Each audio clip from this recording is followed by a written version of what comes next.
Selamat jumpa lagi dengan saya Rinong Duk in Altum.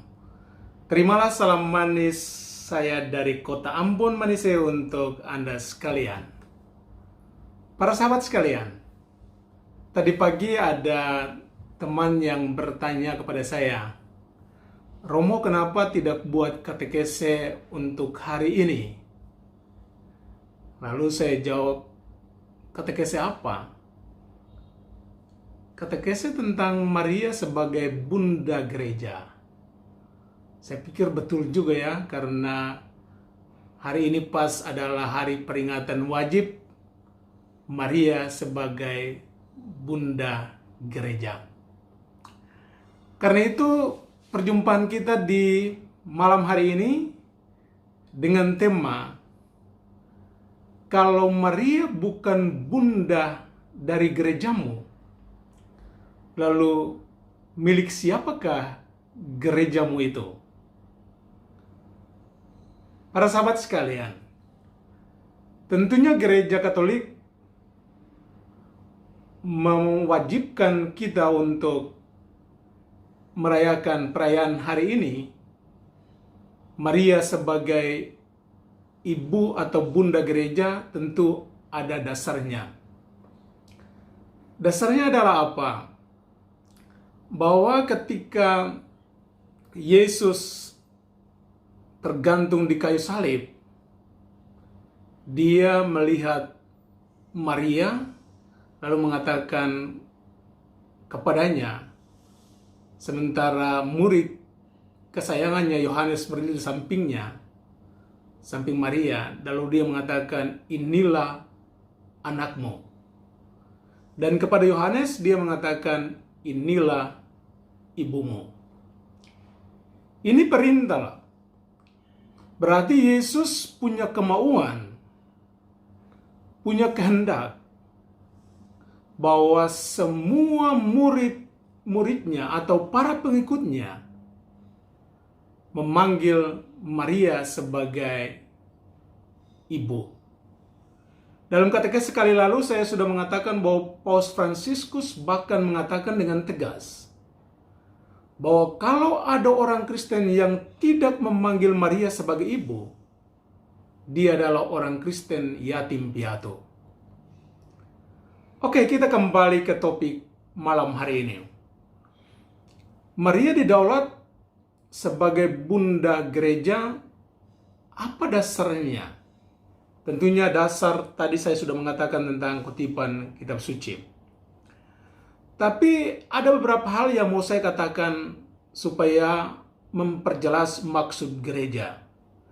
Bahwa Bunda Maria, pertama, Bunda Maria adalah Bunda Kristus. Itu berarti Kristus yang adalah kepala gereja,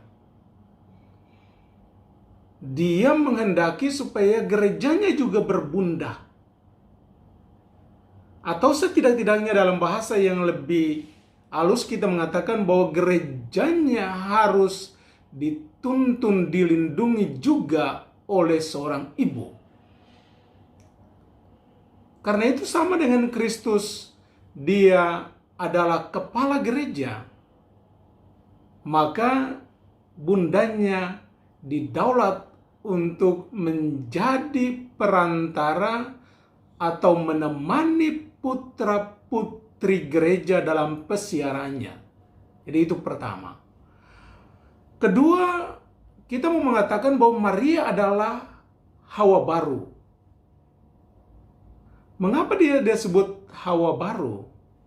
Dalam Mazmur tadi pagi ada sesuatu yang menarik tentang Maria. Di sana dalam ibadat pagi dikatakan bahwa Hawa telah menyebabkan pintu Firdaus tertutup. Tapi Maria menjadikan atau menjadi alasan pintu surga terbuka. Jadi dalam kitab Kejadian ketika Allah mendatangi Hawa dan ular itu, Dia mengatakan bahwa aku akan mengadakan permusuhan antara engkau dan keturunannya, antara ular iblis dengan Hawa dan keturunannya. Jadi kita mengatakan bahwa kalau Hawa dan Adam yang lama menyebabkan manusia jatuh ke dalam dosa, maka Maria sebagai Hawa yang baru, tentunya Kristus atau Yesus adalah Adam yang baru. Maka Maria dengan Yesus putranya sebagai Hawa dan Adam yang baru membuat manusia selamat, mengangkat derajat manusia. Jadi Hawa dan Adam yang lama menjatuhkan martabat manusia, sekarang Hawa dan Adam yang baru menaikkan derajat dan martabat manusia. Jadi itu kita mengatakan bahwa betul-betul Maria adalah Hawa yang baru. Lalu yang ketiga, Maria tak dapat dipisahkan dari Yesus putranya. Itu berarti ketika Yesus datang ke dunia, ia berada di dalam rahimnya. Maka dalam hal yang sama, kalau Kristus adalah kepala dan gereja adalah anggota-anggotanya, maka semua berada di dalam rahim perlindungan Maria. Rahim perlindungan Maria. Yang keempat, bahwa Maria kemarin ketika gambar-gambar Pentakosta kita melihat bahwa Maria selalu berada di tengah-tengah. Gambar itu, ketika Roh Kudus turun, Maria duduk di tengah. Karena mereka sambil menanti turunnya Roh Kudus seperti yang dijanjikan oleh Yesus. Jadi kita mau mengatakan bahwa gereja Kristus adalah gereja yang didominasi oleh kaum pria dalam lambang atau yang disimbolkan oleh Petrus dan teman-temannya, semuanya kaum pria. Tapi betapa indahnya bahwa hari lahir gereja kemarin dalam peristiwa Pentakosta, Maria ada di sana mewakili kaum perempuan. Dan mau mengatakan bahwa justru Maria menampilkan sisi kelembutan atau kerahiman dari gereja itu sendiri. Gereja yang bermurah hati, gereja yang penuh kelembutan. Dan akhirnya kita mau mengatakan bahwa Maria adalah ibu dari murid-murid Kristus semua.